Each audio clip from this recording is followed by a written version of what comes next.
You know, the title of this explainer, The Hard Work Scam, it probably goes against every single thing you've ever been taught.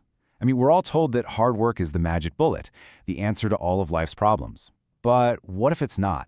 What if the advice to just push harder is actually the very thing that's holding you back? That's what we're going to get into today. So let's just start right here.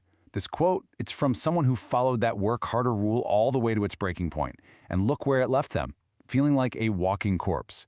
This is the real human cost of burnout. And honestly, it's exactly why we need to be having this conversation.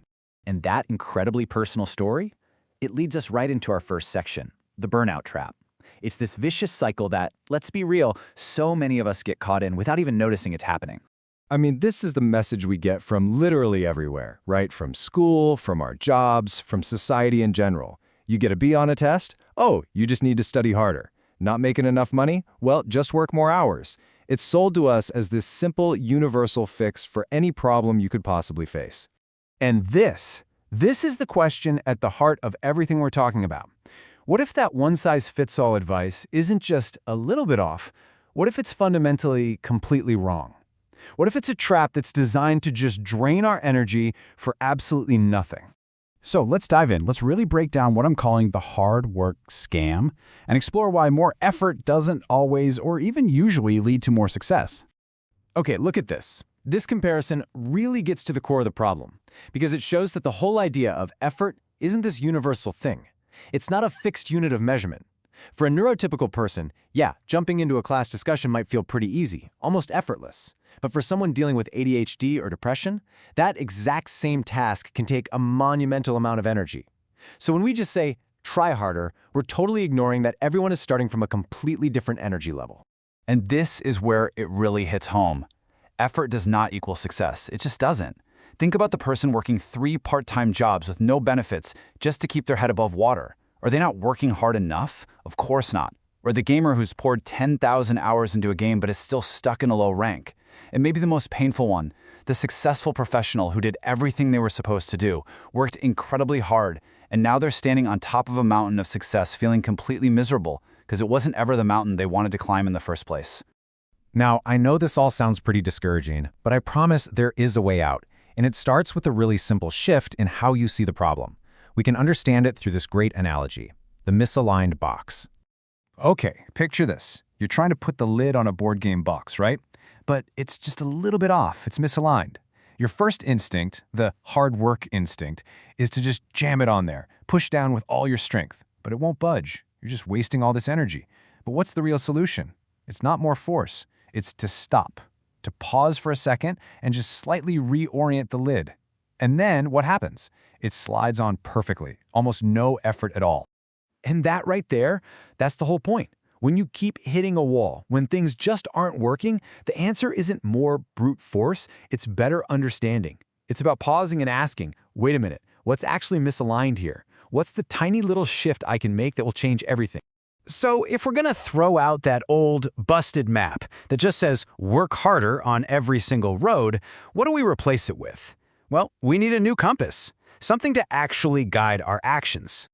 Think about it. The outside world is what gave you the bad advice in the first place, so it's time to tune it out. Your body, your mind, your life, they're all screaming signals at you that what you're doing isn't working.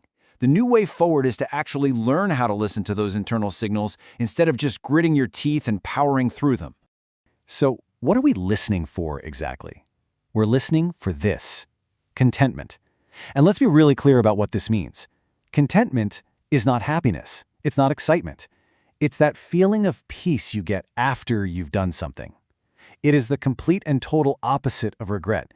It's the absence of that little voice in your head saying, I should have done that differently. This feeling, this becomes your new North Star. But you know, finding that peace, that contentment, it's not always so simple. The biggest obstacle we face is usually inside our own heads. It's our inner critic, which is an absolute expert at creating the very regret we're trying to escape. Okay, so let's say you do something good. You take a small step forward, you make a positive choice. You should feel that contentment, right? You should feel like you've won. And then, almost instantly, before you can even enjoy it, that voice pops in your head, but it's not enough. And just like that, it poisons the well. It turns what should have been a moment of peace into just another moment of regret. And your inner critic has a whole playbook of these little tricks. It'll hit you with the, I should have done more, or the classic, it's too late, I'm already so far behind. And here's a really sneaky one. I need to do it all by myself, making you think that asking for help is somehow a failure. Every single one of these thoughts is designed to steal your contentment and keep you stuck right in that burnout trap.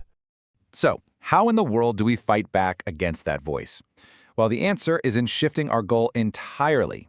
Instead of chasing some external idea of success, we have to start focusing on building a life that is actually sustainable for us. So let's talk about what that really looks like. Here's the most basic principle. Burnout happens when you are consistently spending more energy than you actually have. It's like you're constantly withdrawing from an energy bank account until you're deep in the red. You're running on an energy debt. The goal then is to design a life where you stop having to dip into those emergency reserves. Now, I know what you might be thinking. That sounds great, but I have no choice right now. My situation is what it is.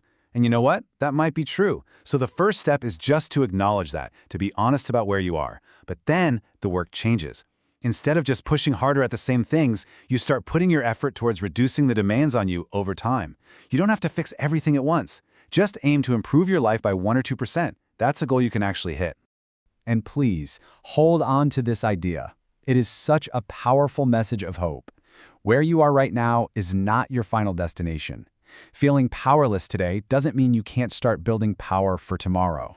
Change is always possible, even when it feels like it's a million miles away. And this is what it all boils down to. The real hard work isn't about grinding yourself into dust for someone else's approval.